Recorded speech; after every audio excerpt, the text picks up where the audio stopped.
सम्राट चौधरी का बुलडोजर, नीतीश कुमार का एक्शन, 80 घरों को तोड़ने की और नोटिस जारी, चिराग पासवान का झूठ, अब सुप्रीम कोर्ट का रुख। नमस्कार, मैं विकास सिंह राजपूत और आप देख रहे हैं एक न्यूज 24। जी हां, चिराग पासवान का सबसे बड़ा झूठ जो था वो पकड़ा गया। जो चिराग पासवान, जो पार्टी के नेता कल तक छाती पीट कर कह रहे थे कि हमने स्टे रुकवाया, अब वही नेता कह रहे हैं कि इस बात कोई जानकारी नहीं है। अब वही नेता कह रहे हैं कि अब एक बार फिर से नोटिस जारी हो गया है और 80 घरों को और तोड़ा जाएगा। तो तमाम मुद्दों पर हम बात करेंगे और यह भी पासवान समाज पर ही नोटिस जारी हुआ है। तो सीधा हम अपने सहयोगी से जुड़ते हैं। साहिल जी। चिराग पासवान, झूठ, बुलडोजर, नीतीश का एक्शन और फिर से 80 घरों को नोटिस। देखिए विकास जी, जब आप बात करते हैं बुलडोजर का जी, तो बुलडोजर रुक नहीं रहा है जी। बुलडोजर बाबा पहले योगी जी को कहा जाता था, अब बुलडोजर का नाम बुलडोजर चौधरी हो गया है, क्योंकि सम्राट चौधरी लगातार जो है बुलडोजर चलवा रहे हैं जी। और सम्राट चौधरी पता है किसी की नहीं सुन रही इस समय। जब से उनको गृह मंत्रालय मिला है तब से सम्राट चौधरी किसी की सुन नहीं रहे जी। और बात अब करते हैं चिराग पासवान की, तो चिराग पासवान का झूठ तो सबके सामने आ गया जी। देखिए विकास जी, पहले जब 120 घरों को नोटिस गया जी, तो चिराग पासवान के पास आनन फानन में उनके नेता पहुंचते हैं, मुलाकात करते हैं। तो चिराग जी कहते हैं कि हम स्टे लगवा देते हैं, हाईकोर्ट का फैसला है टूटेगा, लेकिन पहले व्यवस्था कर देंगे, उसके बाद टूटेगा। 8 घर टूटेंगे, लेकिन जानकारी में भी आ रही है विकास जी कि 80 और घरों को नोटिस चला गया है। अब सवाल ये उठ रहा है कि क्या ये बुलडोजर अतिक्रमण के नाम पर चल रहे हैं या चिराग पासवान के वोट बैंक पर जी। सवाल यही खड़ा होता है, क्योंकि कई जगह चल रहे हैं, लेकिन खासम खास जो देखा जा रहा है कि एक जाति को टारगेट कर दिया जा रहा है। कई तरह की खबरें निकल करके आ रही है, और जिस जाति से चिराग पासवान आते हैं, जिस जाति के नाम पर आज से 4 दिन पहले वो वाहवाही बटोर रहे थे कि हम मसीहा बन गए और हमने रुकवा दिया, स्टे करवा दिया ऑर्डर को, उसी जाति के लोगों ने अब जो है इनके खिलाफ मोर्चा खोल दिया। देखिए, जब बात करते हैं, आप नालंदा किया, कई जगह की, तो जब अरुण भारती पहुंचते हैं, व्यवस्था में लोगों ने जब उनको घेर लिया तब उनको कहना पड़ा कि हम सुप्रीम कोर्ट का रुख करेंगे जी। जब बात आप ये कहते हैं कि हाई कोर्ट के ऑर्डर को अगर कोई स्टे लगा सकता है तो वो सुप्रीम कोर्ट है, तो जब आप सुप्रीम कोर्ट गए नहीं तो आपने स्टे कैसे लगवा दिया जी। सवाल ये खड़ा होता है जी कि जब आपने सुप्रीम कोर्ट गए नहीं तो आप स्टे कैसे लगवा सकते हैं, और जब स्टे नहीं लगा तो फिर आपने कैसे कहा कि हम जो है आपके बुलडोजर को रुकवा दिया। यानी कि क्या पासवान समाज को बचा रहे हैं कि पासवान समाज के नाम पर अपना वाहवाही बना रहे हैं? चिराग जी, सवाल ये रहेगा जी। अब बात ऐसा है विकास जी कि ऐसी भी चीजें निकल कर के आ रही है कि चुनाव से पहले से लोग जो है लगातार इन मामलों को लेकर के कई बार प्रयास कर रहे थे, बिल्कुल, और उन्होंने अपनी वकीलें भी रखी थी, साथ ही में अपनी मांग को लेकर के कोर्ट भी गए थे कि हम लोग जो है गरीब आदमी है, हम लोगों का व्यवस्था किया जाए। लेकिन सवाल यह है कि जहां भी गए वहां से ठगे गए जी।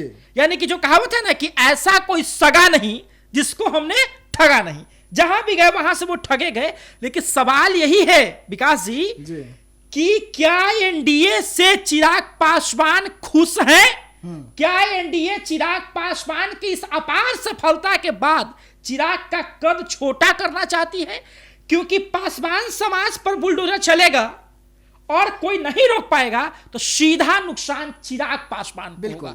और चिराग पासवान दिल्ली में बैठ करके जो बिहार की राजनीति कर रहे हैं, तो ऐसा ना हो कि कहीं कांग्रेस वाला हाल हो जाए, जो बरसाती मेंढक की तरह अचानक से बिहार में लैंड करते हैं और कहते हैं कि हम बिहार की चिंता करते हैं।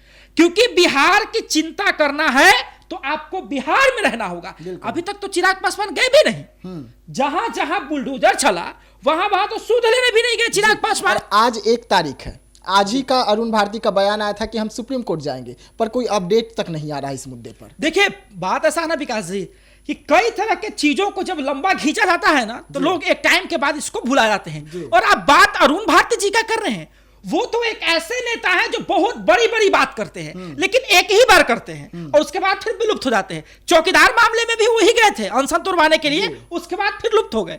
उसके बाद चिराग पासवान बीपीएससी सतर्मी का जो मामला चल रहा था, बोले थे कि हमको 18-19 दिन के बाद पता चला हम बिहार आए हैं, आपकी बात को रखेंगे, उसके बाद फिर लुप्त हो गए।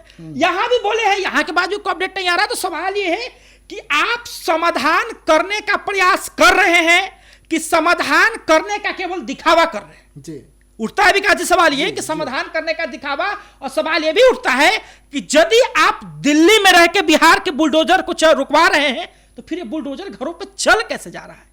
क्या कोर्ट के ऑर्डर को लेकर के सच में चिराग पासवान सुप्रीम कोर्ट जाएंगे, या फिर केवल और केवल चिराग पासवान अपनी वोट बैंक में जो दरार पड़ी हुई है उसको समेटने का प्रयास कर रहे हैं? क्या सच में एनडीए में बगावत करके नीतीश सम्राट के खिलाफ जाकर के चिराग जी अपने समुदाय के लोगों का, गरीब के लोगों का बनाने का प्रयास करेंगे, या एनडीए में अपने रिश्ते को मजबूत रखेंगे? ये बड़ा सवाल उठता है विकास जी। जी बिल्कुल बिल्कुल। और देखिए, चिराग पासवान हमेशा से उनकी पार्टी के जो नेता हैं वो भी कहे हैं कि चिराग पासवान जी हमारे लिए, हमारे समाज के लिए इस्तीफा तक दे सकते हैं, छोड़ सकते हैं केंद्र की कुर्सी, लेकिन छोड़ना क्या इतना आसान है? इस्तीफा देना इतना आसान है? विकास जी, यहीं पे सवाल यही खड़ा हो जाता है कि इनके पार्टी का स्लोगन है कि बिहार फर्स्ट और बिहारी फर्स्ट, लेकिन जब ये फर्स्ट करने की बात आती है तो इनके परिवार पे आरोप भी लग जाते हैं कि चिराग जी जब फर्स्ट करने की आती है, बारी आती है तो जीजा लोग को फर्स्ट करते हैं, अपने परिवार के लोगों को फर्स्ट करते हैं। कई लोगों को जगह दिलवाया है, अरुण भारती जी, मृणाल पासवान, कई लोग की चर्चा होती है। तो सवाल यही है कि एनडीए से बगावत करना क्या चिराग पासवान के लिए बड़ा एक तरह से साबित हो सकता है? क्योंकि देखिए, चिराग पासवान कहने के लिए तो कोई भी कह देगा कि हम जो है अपने समाज के साथ हैं, हम जो है ये कर सकते हैं, ऐसे कर सकते हैं, लेकिन सवाल है कि क्या सच में करेंगे, और करेंगे तो कब करेंगे? जब सबके घर टूट जाएंगे, बाद में आप सूद लेने जाएंगे, तो फिर तो वही बात हो गई कि टूटे हुए घर पे आप राजनीति करेंगे। बिल्कुल। देखिए, चिराग पासवान का क्या कदम होगा, चिराग पासवान का क्या रुख होगा, इसको लेकर सभी परिवार जो हैं वो लगातार नजरें बना के रखे हैं। चिराग पासवान को अपना नेता मानते हैं, चिराग पासवान को अपना मसीहा मानते हैं, अपना भगवान मानते हैं, लेकिन भगवान जो है वो विलुप्त हो गए हैं। भगवान इस वक्त दिल्ली में है, अपनों के बीच से गायब हो गए हैं, और अब भगवान का इंतजार जो है और उनका निर्णय का जो इंतजार है वो लगातार पीड़ित परिवार कर रहा है। लेकिन सरकार के द्वारा नोटिस पर नोटिस जारी है, लेकिन न ही भगवान आ रहे हैं और न ही इंसाफ आ रहा है। तो ऐसे तमाम खबरों के लिए रहिएगा एक न्यूज़ 24 के साथ। दीजिएगा इजाजत। धन्यवाद।